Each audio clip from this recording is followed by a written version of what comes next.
La Iglesia de Restauración lo invita a compartir un tiempo con la Palabra de Dios, de la mano del pastor Walter Escalante.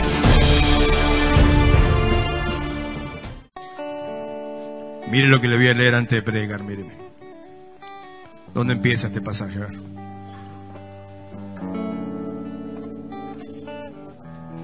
Apocalipsis capítulo 5, versículo 1. Si digo alguna incoherencia, aguánteme porque tengo un dolor de cabeza que se me parte. ¿Sabe? Yo fui formado en la época en que uno tenía que estar siempre bien. Y aunque uno se estuviera muriendo, tenía que mostrar, estar así y decir que estaba todo bien. Bueno, me doy la cabeza. Apocalipsis capítulo 5, versículo 1. Vi en la mano derecha del que estaba sentado en el trono un libro escrito por dentro y por fuera, sellado con 7 sellos. Y vi a un ángel fuerte que pregonaba a gran voz: ¿quién es digno de abrir el libro y desatar sus sellos? Y ninguno, ni en el cielo, ni en la tierra, ni debajo de la tierra, podía abrir el libro, ni aun mirarlo. Y lloraba yo mucho porque no se había hallado a ninguno digno de abrir el libro, ni de leerlo, ni de mirarlo. Y uno de los ancianos me dijo: no llores, he aquí que el león de la tribu de Judá, la raíz de David, ha vencido para abrir el libro y desatar sus 7 sellos.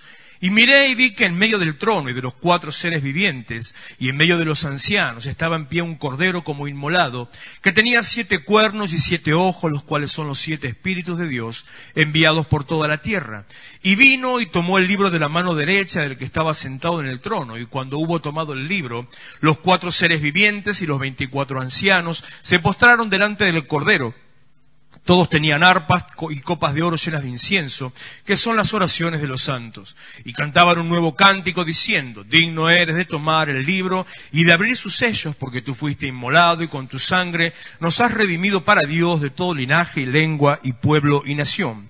Y nos has hecho para nuestro Dios reyes y sacerdotes, y reinaremos sobre la tierra. Y miré y oí la voz de muchos ángeles alrededor del trono y de los seres vivientes y de los ancianos, y su número era millones de millones, que decían a gran voz: el cordero que fue inmolado es digno de tomar el poder, las riquezas, la sabiduría, la fortaleza, la honra, la gloria y la alabanza. Y a todo lo creado que está en el cielo y sobre la tierra y debajo de la tierra y en el mar, y a todas las cosas que en ellos hay, oí decir: al que está sentado en el trono y al cordero sea la alabanza, la honra, la gloria y el poder por los siglos de los siglos. Los 4 seres vivientes decían amén. Y los 24 ancianos se postraron sobre sus rostros y adoraron al que vive por los siglos de los siglos. No es lo que voy a predicar, pero tenía la carga de leer este pasaje solamente para hacer una mención respecto de la adoración. De este pasaje que, si bien en las Biblias que tienen título dice otra cosa porque enfoca en el rollo con el cordero con el rollo, que es Jesucristo, el que desata ese libro. Tendría que explicarlo un poquito sobre Apocalipsis. Ese libro es el que tiene las profecías de los últimos tiempos, es el que dice lo que va a acontecer, y el único que tiene poder para desatarlo es Jesús. Entonces, cuando Él lo desata, según la visión de Apocalipsis, cuando Él lo desata, comienza el tiempo del final. Comienzan a sucederse los acontecimientos, del tiempo del fin. Dice que solamente uno es digno o sea, uno solo tiene la autoridad. El único que tiene la autoridad es Jesucristo, el cual dice: el cordero que fue inmolado. ¿Sabía usted que la Biblia lo menciona a Jesús como cordero, entre otras opciones? Si usted alguna vez fue a la Iglesia Católica, habrá dicho: este es el Cordero de Dios que quita el pecado del mundo. ¿Sí? ¿Recuerda eso alguna vez? Bueno, el Cordero es Jesucristo, Cordero inmolado, sacrificado, que fue muerto en el sacrificio por nosotros como ofrenda a Dios el Padre. Entonces, Jesús en la cruz desata los acontecimientos que apuntan hacia el final de los tiempos y de la manifestación de la gloria de Dios sobre la tierra. De eso habla este capítulo. Pero mientras Juan y el ángel iban hablando lo que iban viendo y diciendo, dicen que de golpe ve a los 24 ancianos que arrojan sus coronas delante del Cordero, delante del trono de Dios, y se postran ahí delante de él, los 24 ancianos, que en la Biblia anciano es un rango de autoridad. No está hablando de un viejo, sino de una persona con autoridad. Es como si le estuviera diciendo un gobernador, un rey, un príncipe, le está diciendo una persona con autoridad. Y los 24 ancianos en Apocalipsis representan a la iglesia. a toda la iglesia de todos los tiempos. O sea, la iglesia de antes, la iglesia de ahora y la iglesia que vendrá. Representa a todos las cabezas y príncipes de la iglesia, incluyendo, y por eso son 24 y no 12, incluyendo a los de las tribus de Israel, o sea, antes de Jesucristo. De los 24 ancianos, 12 representan a Israel y 12 representan a la iglesia de Cristo. Todos juntos es la iglesia, los 24, la iglesia de Jesucristo, la iglesia de todos los tiempos. La iglesia universal, pero no la universal, sino la iglesia universal, no la universal de allá, sino la iglesia de todos los siglos, de todos los tiempos. Y la iglesia se postra ante el Señor, decía ayer en un momento en la adoración, aprender a darle a Él toda la gloria, ponerlo en primer lugar. Cuando lo ponemos a Él en primer lugar y nos olvidamos de incluso de las cosas que nos estén pasando, aunque sea en ese momento, aunque tenga alguna crisis, un problema, una angustia, el dolor, se olvida de eso y se enfoca en Él. Los ancianos arrojaron sus cosas, se despojaron de su autoridad y se postraron a los pies del Cordero, reconociendo la autoridad de Él y dándole a Él toda la gloria. Y luego de ese acto, dice que toda la creación, porque veo que dice, pues ya lo cerré, pero ¿hasta ahí abierto? A ver el anterior.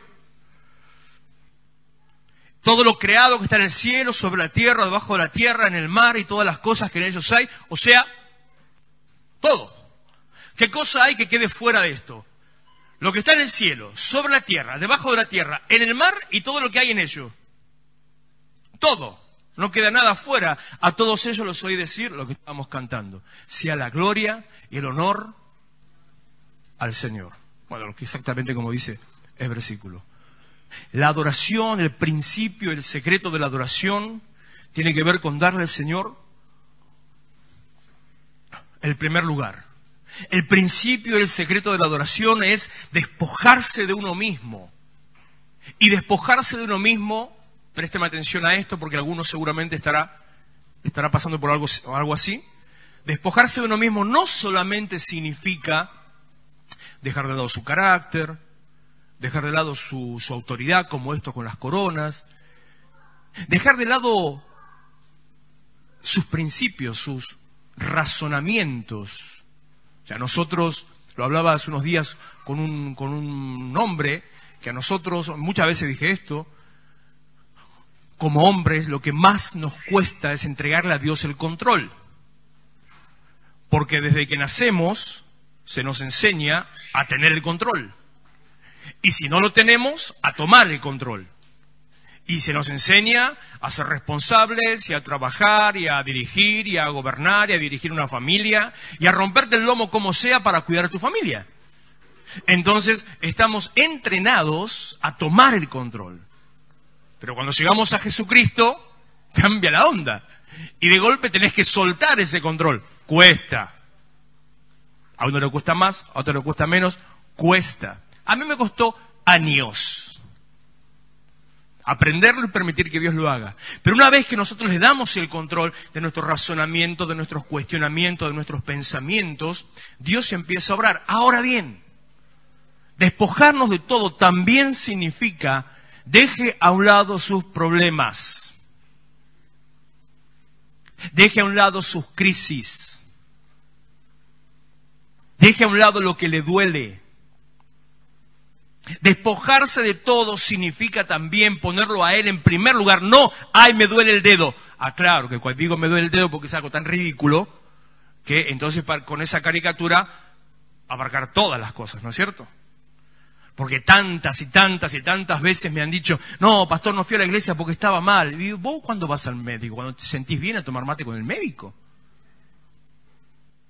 Si está mal, tiene que venir a la iglesia a ser lleno. Si está bien, tiene que venir a la iglesia a adorar. O sea, esté mal o esté bien, tiene que venir a la iglesia.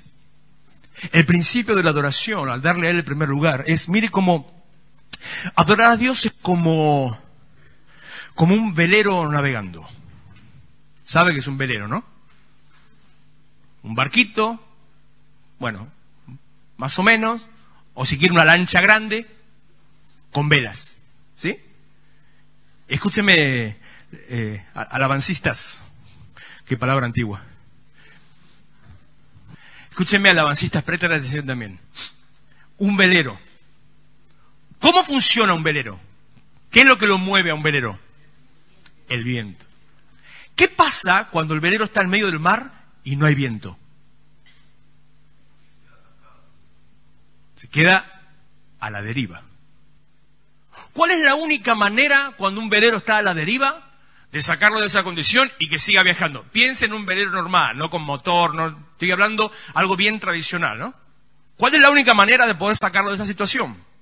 Le voy a decir dos, si no se le ocurre. La primera, la que se usaría en esta época o hace unos años atrás, la primera es un remolcador. Un barco lo engancha y lo lleva.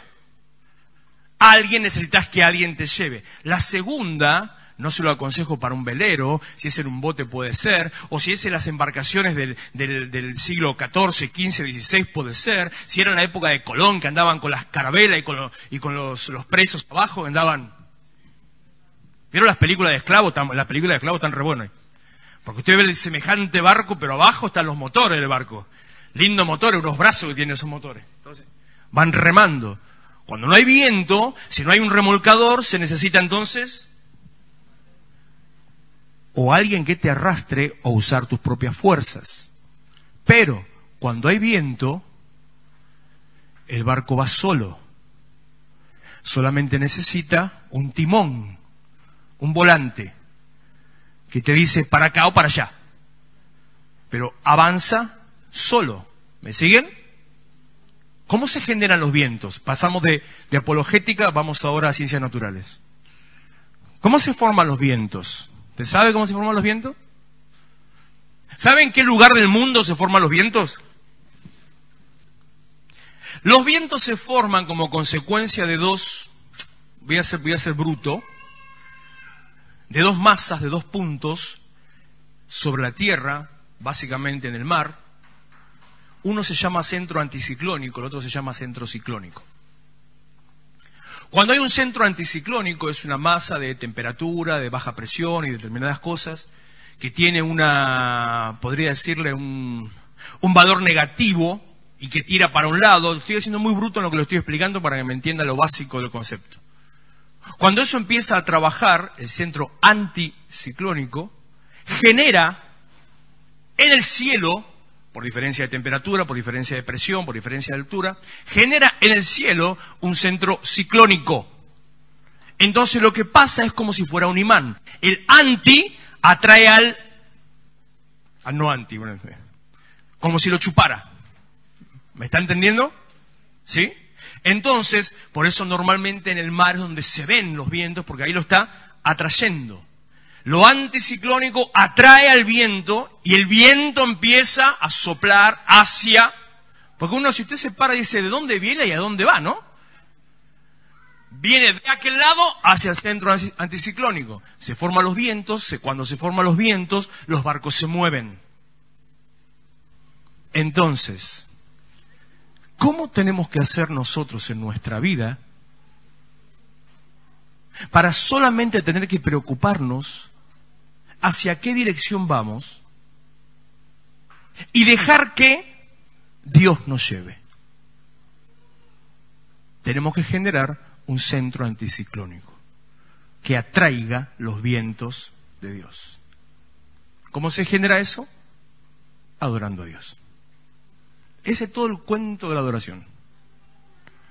Eso aplica en la iglesia, eso aplica en una reunión, por eso le dije alabanza, présteme atención.